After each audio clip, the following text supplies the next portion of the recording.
Hi students, இப்போ நம்ம பார்க்கக்கூடிய ரொம்ப முக்கியமான ஒரு டாபிக் என்ன அப்படின்னா ஸ்கை வேவ் ப்ரொபகேஷன். சோ இது வந்து எதுல வரக்கூடியது? Propagation of electromagnetic waves. அதாவது எலக்ட்ரோமேக்னெட்டிக் வேவ்ஸ் நம்ம ப்ரொபகேட் பண்றோம் இல்லையா? சோ எங்க இருந்து? டிரான்ஸ்மிட்டிங் செக்ஷன்ல இருந்து ப்ரொபகேட் பண்றோம், சென்ட் பண்றோம், ரிசீவ் செக்ஷன்ல ரிசீவ் பண்றோம். அந்த எலக்ட்ரோமேக்னெட்டிக் வேவ்ஸ் எதை எடுத்துட்டு போகுது? இன்ஃபர்மேஷன் எடுத்துட்டு போகுது. நம்ம ஏற்கனவே பார்த்துட்டோம். சோ அதுல வந்து பாத்தீங்கன்னா 3 மோட் ஆஃப் ப்ரொபகேஷன் இல்லையா? 3 மோட் இருக்கு. ஒன்னு என்ன அப்படின்னா கிரவுண்ட் வேவ் ப்ரொபகேஷன். நம்ம அதை ஏற்கனவே பார்த்துட்டோம் இல்லையா? அதாவது சர்ஃபேஸ் வேவ் ப்ரொபகேஷன். சர்ஃபேஸ்ல இருக்கக்கூடிய எர்த் சர்ஃபேஸ்ல இருக்கக்கூடிய வேவ்ஸோட ஹெல்ப்போட ப்ரொபகேஷன் நடக்குது. ப்ரொபகேஷன் தெரியும் இல்லையா? டிரான்ஸ்மிட் ஆகுறது. ஓகே. ரெண்டாவது வந்து பாத்தீங்க அப்படின்னா ஸ்கை வேவ் ப்ரொபகேஷன். ஸ்கை வேவோட ஹெல்ப்போட நடக்கக்கூடியது. அப்ப ஸ்கை வேவ் ப்ரொபகேஷனுக்கு இன்னொரு பேர் கூட இருக்கு. என்ன அப்படின்னா ionospheric propagation. சரியா? சோ இத எக்ஸ்பிளைன் பண்றதுக்கு முன்னாடி ஃபர்ஸ்ட் நம்ம டயகிராம் டிரா பண்ணனும். அப்பதான் ஸ்கை வேவ் ப்ரொபகேஷன் அப்படினா என்னன்னு புரியும். ரைட்? சிம்பிளா டயகிராம் போட்டுக்கலாம். ஃபர்ஸ்ட் ஒரு எர்த் சர்ஃபேஸ். சோ இது வந்து எர்த் சர்ஃபேஸ் அப்படினு எடுத்துக்கலாம். இல்லையா? ஓகே. சோ இதுல வந்து நான் என்ன பண்றேன் அப்படின்னா ஃபர்ஸ்ட் இந்த இடத்துல ஒரு ஆண்டனா பிளேஸ் பண்றேன். சோ இந்த மாதிரி ஒரு ஆண்டனா. சோ இதோட வேலை என்ன அப்படின்னு பாத்தீங்கன்னா எலக்ட்ரோமேக்னெட்டிக் வேவ்ஸ் வந்து டிரான்ஸ்மிட் பண்றது. ஓகே. சோ அதனால நீங்க இத டிரான்ஸ்மிட்டர் அப்படின்னு சொல்லலாம். See next இங்க ionosphere. This is the ionosphere அப்படின்னு சொல்லலாம். கொஞ்சம் நீட்டா டயகிராம் போட்டுக்கலாம் இல்லையா? ஓகேப்பா. சோ இது வந்து அயனோஸ்பியர். சோ இந்த அயனோஸ்பியருடைய ரீஜியன் எர்த் சர்ஃபேஸ்ல இருந்து 50 கிலோமீட்டருக்கு மேல தான் ஸ்டார்ட் ஆகுது. ஏன்னா படிச்சிருப்போம் ஆக்சுவலா வந்து எர்த் சர்ஃபேஸ்ல இருந்து 0 to 10 கிலோமீட்டர் வரைக்கும் என்ன இருக்கு அப்படின்னா ட்ரோபோஸ்பியர் இல்லையா? அட்மாஸ்பியரோட டிஃபரண்ட் லேயர்ஸ். அதுல மெயினா வந்து பாத்தீங்கன்னா ஃபர்ஸ்ட் கீழே ட்ரோபோஸ்பியர், அதுக்கு மேல ஸ்ட்ராட்டோஸ்பியர். ஸ்ட்ராட்டோஸ்பியர் எங்க வரும்? ஓசோன் லேயருக்கு மேல தான் வரும். ஓகே. ஸ்ட்ராட்டோஸ்பியர், அதுக்கு மேல தான் அப்பர் அட்மாஸ்பியர், அதுக்கு பேரு அயனோஸ்பியர் அப்படின்னு சொல்லுவோம். ஓகேவா? சோ இது வந்து ஒரு அயனோஸ்பியர் அந்த ரீஜியன். சோ இந்த மாதிரி நான் இங்க எழுதுறேன். இது என்னது? அயனோஸ்பியர். சோ இந்த ரீஜியன் இருக்கு இல்லையா? இவ்வளவு ஹைட் எர்த் சர்ஃபேஸ்ல இருந்து 50 கிலோமீட்டர் டு 400 கிலோமீட்டர் வரைக்கும் இருக்கக்கூடிய ரீஜியன் அயனோஸ்பியர். ஐ மீன் அப்பர் அட்மாஸ்பியர்னு சொல்லலாம். அப்ப இது கீழே தான் என்ன இருக்கும்? ஸ்ட்ராட்டோஸ்பியர் இருக்கும், அதுக்கு கீழே ட்ரோபோஸ்பியர் இருக்கும். ஓகேவா? குட். சோ இது அயனோஸ்பியர் பா. இந்த அயனோஸ்பியர் எதை ஆக்ட் பண்ணும் அப்படின்னா act as a reflecting surface. So எதனால அப்படின்னு சொல்றேன். So first sky wave propagation என்ன? நம்ம என்ன பண்ணுவோம்? இன்ஃபர்மேஷனை கேரி பண்ணி வரக்கூடிய எலக்ட்ரோமேக்னெட்டிக் வேவ்ஸ் எங்க இருந்து அனுப்புறோம்? டிரான்ஸ்மிட்டர்ல இருந்து டிரான்ஸ்மிட் பண்றோம். Okay. So the electromagnetic waves are transmitted by the transmitter. Simply we can say this is nothing but antenna. இல்லையா? ஒரு ஆண்டனா மூலமா டிரான்ஸ்மிட் பண்ற. அது எங்க? towards upwards or directed upwards அப்படின்னு சொல்லலாம் இல்லையா? மேல் நோக்கி வந்து டைரக்ட் பண்ற. அதுவும் at larger angles. அப்ப என்னன்னு பாருங்க, இங்க இருந்து இப்படி போய் விழுது. ஓகே. larger anglesங்கிறது வேற ஒண்ணும் இல்ல, நம்ம ஏற்கனவே படிச்சிருப்போம் ரிஃப்ளெக்ஷன்ல. இது ஒரு சர்ஃபேஸ், ஒரு லைட் ரே இப்படி விழும். இது மிரர்னு வச்சுக்கோமே. ரிஃப்ளெக்ஷனை பத்தி எல்லாருக்குமே தெரியும். ஒரு லைட் ரே இப்படி விழுந்து இப்படி ரிஃப்ளெக்ட் ஆகுது. சோ இது இன்சிடென்ட் ரே, இது ரிஃப்ளெக்டட் ரேன்னு சொல்லுவோம். Let us draw a normal line at the point of incidence. Light ray எந்த இடத்துல விழுந்துச்சோ அந்த இடத்துல சர்ஃபேஸ்க்கு ஒரு பெர்பெண்டிகுலர் லைன். இப்ப இந்த பெர்பெண்டிகுலர் நார்மல் லைனுக்கும் இன்சிடென்ட் ரேக்கு இடையில ஆங்கிள் ஆஃப் இன்சிடென்ஸ். அதே மாதிரி இங்க பாருங்க, இதுதான் இன்சிடென்ட் ரே, இதுதான் சர்ஃபேஸ். அப்ப சர்ஃபேஸ்க்கு வரையக்கூடிய நார்மல் லைன். அப்ப நார்மல் லைன் பெர்பெண்டிகுலர் லைனுக்கும் விழுந்த ரேக்கு இன் பிட்வீன் ஆங்கிள் என்னது? Angle of incidence. ஓகேவா?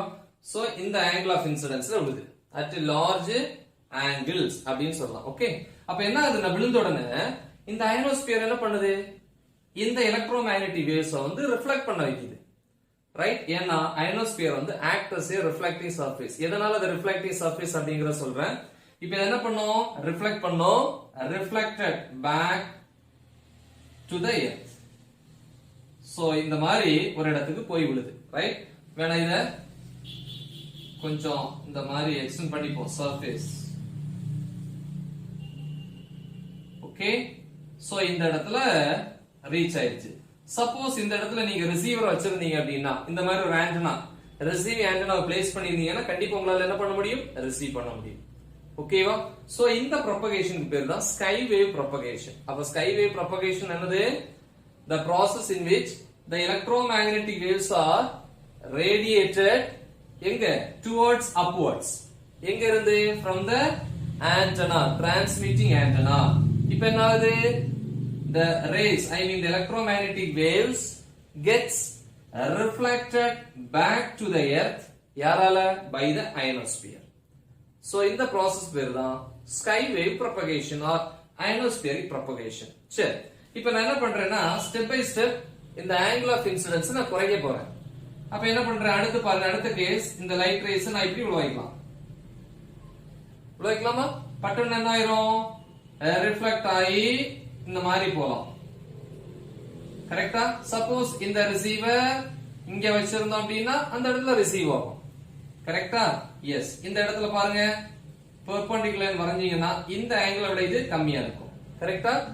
சோ இதை விட இது கம்மி. அப்ப ஸ்டெப் பை ஸ்டெப் நான் என்ன பண்றேன்? ஆங்கிள் ஆஃப் இன்சிடென்ஸ் குறைச்சிட்டே வரேன். See the next step. இந்த மாதிரி இருக்கலாம். This is the incident ray, this is the reflected ray. Right? Receiver வேணா இங்க பிளேஸ் பண்ணலாம். வேணா நோட் பண்ணிக்கலாம். இது ரிசீவர் 1, இது செகண்ட், இது 3. கரெக்ட்டா? Then next stage இன்னும் கொஞ்சம் ரெடியூஸ் பண்றேன். சோ அப்ப இங்க receiver R4. I mean 4 receiver இருக்குன்னு அர்த்தம் கிடையாது. இது ஃபர்ஸ்ட் டைம், செகண்ட் டைம் இங்க வைக்கிறோம், தேர்ட் டைம், ஃபோர்த் டைம். அப்ப இங்க என்ன ஆகுது? ஆங்கிள் ஆஃப் இன்சிடென்ஸ் I இருக்கு. போக போக ஆங்கிள் ஆஃப் இன்சிடென்ஸ் குறைஞ்சிட்டே வருது. எப்ப ரொம்ப குறையுதோ அப்ப என்ன ஆகும் அப்படின்னா இங்க இருந்து நீங்க மேல டைரக்ட் பண்ணீங்கன்னா அது என்ன ஆகும்? சர்ஃபேஸ விட்டு அயனோஸ்பியரை பெனிட்ரேட் பண்ணும். ஏன்னா ஒரு மீடியம்ல இருந்து இன்னொரு மீடியம் போகும்போது கண்டிப்பா லைட் ரே ரிஃப்ராக்ட் ஆகும், பெண்ட் ஆகும். பெண்ட் ஆகி வெளியே திருப்பி இப்படி போகும். சோ இத வந்து எஸ்கேப் ரேஸ்ன்னு சொல்லுவோம். இப்போ இது என்ன ஆகாது? திருப்பி இங்க கீழே வராது, அது வெளியே போயிடுச்சு. கரெக்ட்டா? சோ அப்ப இது வரைக்கும் வந்து பாத்தீங்கன்னா ரிசப்ஷன் நடக்கும். இதான் வந்து least distance between the transmitter and the receiver. இதானே? கரெக்ட்டா? இது பாயிண்ட் ஆஃப் ரிசப்ஷன் அப்படின்னு சொல்லலாம். ஓகே, இப்ப இந்த இதெல்லாம் எடுத்துறேன். எடுத்துட்டு இப்ப ரிசப்ஷன் பாயிண்ட் ஷார்ட்டஸ்ட்ங்கிறது இதுதான். இல்ல ஃபர்ஸ்ட் டைம் நான் இங்க பிளேஸ் பண்ணனால ஆர்என் போட்டுக்கிறேன். தட்ஸ் ஒரு விஷ் இல்லையா? ஃபர்ஸ்ட் டைம் ரிசீவ் பண்ற இடம், செகண்ட் டைம் ரிசீவ் பண்ற இடம், ஆங்கிள் ஆஃப் இன்சிடென்ஸ் குறைய குறைய பக்கத்துல வந்துகிட்டே இருக்கும். யாருக்கு பக்கத்துல? ரிசீவர் வந்து டிரான்ஸ்மிட்டர் பக்கத்துல வந்துகிட்டே இருக்கும். சோ அப்ப இதுதான் இது shortest distance between the transmitter and the point of reception of the sky wave. So இதுக்கு ஒரு பேர் இருக்கு. இதுல இருந்து இது வரைக்குள்ள டிஸ்டன்ஸ் பேர் என்னது? Skip distance. புரியுதா? அப்ப ஸ்கிப் டிஸ்டன்ஸ் என்ன சொல்லுங்க? the shortest distance between the transmitter and the point of reception. இது எடுக்க கூடாது. ஏன்னா இதை விட இந்த டிஸ்டன்ஸ் அதிகம், R3 அதிகமா இருக்கு. T ல இருந்து R3 அதிக டிஸ்டன்ஸ், கம்மி இதுதான் கம்மி. அப்ப இதான் வந்து ஷார்ட்டஸ்ட் டிஸ்டன்ஸ். அதனால இந்த டிஸ்டன்ஸ் பேர் என்னது? ஸ்கிப், தாவுறது. ஏன்னா நம்ம தாவும் போது இங்க எல்லாம் தாவ முடியாது. தாவுறதுன்னா மினிமம் டிஸ்டன்ஸ் தான். கிளியர்? அதான் ஸ்கிப்னா தாவுறதுன்னு அர்த்தம். ஓகேமா? எதனால இந்த அயனோஸ்பியர் ரிஃப்ளெக்டிங் சர்ஃபேஸ் ஆக்ட் பண்ணுதுன்னா இதுக்கு மேல என்ன ஆகும் அப்படின்னா சன் இருக்கும்னு வச்சுக்கோமே. இந்த சன் இல்லையா? சன் என்ன பண்ணும்? ரேடியேஷன்ஸ் எமிட் பண்ணும். இந்த ரேடியேஷன்ஸ் கீழே வரும்போது இந்த அயனோஸ்பியர் என்ன பண்ணும்? அப்சர்வ் பண்ணும். இந்த ரேடியேஷன்ஸ்ல என்னெல்லாம் இருக்கலாம் அப்படின்னு பாத்தீங்கன்னா ஒன்னு யூவி ரேஸ். யூவி ரேஸ் இருக்கலாம்.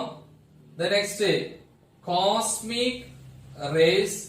இதெல்லாம் சன்ல இருந்து வரக்கூடிய radiations. Okay, the next highly energetic charge particles. இதெல்லாம் இருக்கலாம்.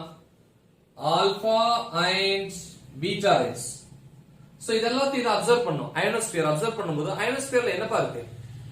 ஃபுல்லி வந்து பாத்தீங்கன்னா ஏர் மாலிகுல்ஸ் தான் இருக்கு, ஃபுல்லி வந்து ஏர் தான், different types of gas molecules. அப்ப அதுல என்ன ஆகும், எக்ஸைட் ஆகும், ஹீட் ஆகும். ஹீட் ஆகும்போது என்ன ஆகும், அந்த மாலிகூல்ஸோட பாண்ட் பிரேக் ஆகி ஆட்டம்ஸ் செப்பரேட் ஆகும். திருப்பி தொடர்ந்து இந்த ரேடியேஷன் விழுந்துட்டே இருக்கும்போது ஆட்டம்ஸ் எல்லாம் வெடிச்சு பர்ஸ்ட் ஆகி உள்ள இருந்து சார்ஜ் பார்ட்டிகிள்ஸ் ரிலீஸ் ஆகும். அப்படி இந்த அயனோஸ்பியர் முழுவதும் ஃபுல் அண்ட் ஃபுல் சார்ஜ் அயன்ஸா இருக்கும். இந்த சார்ஜ் அயன்ஸோட கிரவுட் அதிகமா இருக்கிறதுனால சார்ஜ் டென்சிட்டி அதிகமா இருக்கும். டென்சிட்டி அதிகமா இருக்கிறதுனால இந்த ரேஸ் வந்து என்ன ஆகாது, உள்ள போகாது, சர்ஃபேஸ்ல பட்டு ரிஃப்ளெக்ட் ஆகி ரிட்டர்ன் வந்துடும். ஃபார் எக்ஸாம்பிள் பாருங்க, இது ஸ்பாஞ்சா இருக்கு, இது டென்சிட்டி கம்மி, ஈஸியா நீடில் உள்ள போயிடும். பட் இது பாருங்க வுட், இதை விட ஹார்டா இருக்கு, டென்சிட்டி அதிகம், ஈஸியா நீடில் உள்ள போகாது. இப்படி நான் பிரஸ் பண்ண அப்படின்னா பெண்ட் ஆகி வெளியே தான் வரும். கரெக்டா? அதே மாதிரிதான். அப்ப சார்ஜ் அயனோட டென்சிட்டி அயனோஸ்பியர்ல அதிகமா இருக்கிறதுனால இந்த ரே ஹையர் என்னது ஆங்கிள் விழும்போது ஃபுல்லி ரிஃப்ளெக்ட் ஆகுது, ஹையர். இல்ல இதை விட இது கம்மி கம்மி கம்மி, கடைசியில ரொம்ப கம்மி. பெர்பெண்டிகுலர் வரைஞ்சேன் அப்படின்னா ஆங்கிள் ரொம்ப கம்மியா இருக்கு, அப்ப அது எஸ்கேப் ஆகி போறதுக்கு சான்ஸ் இருக்கு. கரெக்டா? புரிஞ்சிருக்குன்னு நினைக்கிறேன். ஏன் வந்து அயனோஸ்பியர் ரிஃப்ளெக்டிவ் சர்ஃபேஸா இருக்கு அப்படின்ட்டு. கிளியர்? ஓகேப்பா. சோ அப்ப இந்த டிஸ்டன்ஸ் பேரு ஸ்கிப் டிஸ்டன்ஸ். இந்த இடத்துல எல்லாம் வந்து பாத்தீங்கன்னா ரிசப்ஷன் நடக்குது இல்லையா? என்ன ரிசப்ஷன்? ஸ்கை வேவ் அங்க போயிட்டு தான் வருது இல்லையா? Sky wave reception area. கரெக்டா? Sky wave reception area. இப்போ ஒரு எக்ஸாம்பிள் பாருங்களேன், இந்த டவர்ல இருந்து சிக்னல்ஸ் போகுது இல்லையா? ஓகே, மேலதான் அனுப்புறீங்க. ஒருவேளை இந்த இடத்துல சின்ன சின்ன வீடுகள் இருக்குன்னு வச்சுங்களேன், இந்த சிக்னல்ஸ் இங்கேயே வர வாய்ப்பு இருக்கு. ஏன்னா இந்த இடத்துல கிரவுண்ட் வேவ் மேபி இங்க இருந்து டிரான்ஸ்மிட் பண்ணக்கூடிய சிக்னல்ஸ் எடுத்துட்டு வரலாம். ஆனா கிரவுண்ட் வேவால ரொம்ப தூரம் கொண்டு போக முடியாது. ஏன்னா அதோட ஃப்ரீக்வன்சி ரேஞ்ச் கம்மியா இருக்கும். கிரவுண்ட் வேவ் வந்து எப்பவுமே வீக்கா தான் இருக்கும். சோ அப்ப இதால ஒருவேளை அந்த சிக்னல்ஸ் கொஞ்சம் தூரம் எடுத்துட்டு போலாம். இப்ப இந்த இடத்துல போகும்போது அதோட ஸ்டாப் ஆயிடும். இது வரைக்கும் அப்ப கிரவுண்ட் வேவ் ப்ரொபகேஷன் நடக்கலாம். கரெக்டா? சோ இந்த பாயிண்ட A ன்னு எடுத்துக்கிறேன், இந்த பாயிண்ட B ன்னு எடுத்துக்கிறேன். அப்ப இது வரைக்கும் நடக்கிறது கிரவுண்ட் வேவ் கவரேஜ் ஏரியா இல்லையா? கவர் பண்ணக்கூடிய ஏரியா, கவரேஜ் ஏரியா. இதுக்கு இந்த பக்கம் கிரவுண்ட் வேவ் கவரேஜும் கிடையாது, இந்த இடத்துல ஸ்கை வேவ் கவரேஜ் ரிசப்ஷனும் கிடையாது, A ல இருந்து B வரைக்கும்.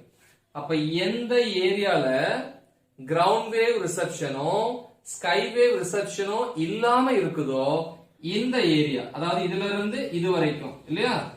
சோ அது வரைக்கும் அந்த டிஸ்டன்ஸ்க்கு ஒரு பேர் இருக்கு, அந்த போர்ஷனுக்கு ஒரு பேர் இருக்கு, ஸ்கிப் ஜோன் அப்படின்னு சொல்லுவோம். எஸ் இசட்னு போட்டுக்கிறேன், நீங்க எப்படி எழுத கூடாது, ஃபுல்லா எழுதணும். Skip SKIP zone ZONE. Skip zone என்னது? எந்த இடத்துல வந்து கிரவுண்ட் வேவ் ரிசப்ஷனோ அல்லது ஸ்கை வேவ் ரிசப்ஷனோ இல்லாம இருக்குதோ அந்த ரீஜனுக்கு என்ன பேரு? Skip zone. அப்படின்னா A ல இருந்து B வரைக்கும் தான் இல்ல, B க்கு இந்த பக்கம் இருக்கு reception sky wave reception, A க்கு இந்த பக்கம் கிரவுண்ட் வேவ் ரிசப்ஷன் இருக்கு, ஆனா இந்த இடத்துல அது கிடையாது. கரெக்டா? சோ இவ்வளவுதான் இந்த டாபிக். அப்ப ஸ்கை வேவ் ப்ரொபகேஷன் என்னப்பா? The process in which electromagnetic waves are radiated or transmitted எங்க? Towards upwards. கரெக்டா? Towards upwards எங்க? Towards ionosphere. இப்ப என்ன ஆகுது? The rays or the electromagnetic waves gets reflected back to the earth. இல்லையா? திரும்பி earth நோக்கி வருது. யாரால? By the ionosphere. So that process is called what? Sky wave propagation or ionospheric propagation. இன்னொரு definition is skip distance. Skip distance என்னது? Shortest distance between the transmitter and the point of reception of the sky wave. இதெல்லாம் sky wave reception. புரியுதா? இது ground wave, இது sky wave. இப்ப sky wave இங்க receive ஆகுது, இங்க ரிசீவ் ஆகுது, இங்க ரிசீவ் ஆகுது, இங்க ரிசீவ் ஆகுது. இதுல எது ஷார்ட்டஸ்ட்? இது ஷார்ட்டஸ்ட் டிரான்ஸ்மிட்டர்ல இருந்து. So the shortest distance between the transmitter and the point of reception of the sky wave, அது கண்டிப்பா எழுதணும், of the sky wave is called skip distance. நான் SD ன்னு போட்டிருக்கேன். Okay, the next skip zone என்ன? இதுக்கு இந்த பக்கமும் ரிசப்ஷன் கிடையாது, இதுக்கு இந்த பக்கம் ரிசப்ஷன் கிடையாது. இந்த இடத்துல A ல இருந்து B வரைக்கும் உள்ள டிஸ்டன்ஸ்க்குள்ள ஸ்கை வேவ் ரிசப்ஷன் கிடையாது, கிரவுண்ட் வேவ் ரிசப்ஷன் கிடையாது. சோ அதனால அந்த ஜோனுக்கு பேரு skip zone. there is no reception at all அப்படினு சொல்லுவாங்க. Right? Very very important topic, simple topic. Diagram பார்த்து பயந்துராதீங்க. நல்ல தெளிவா பிராக்டிஸ் பண்ணுங்க. மறக்காம இது உங்க ஃப்ரெண்ட்ஸ்க்கு ஷேர் பண்ணுங்க. All the best. Thank you.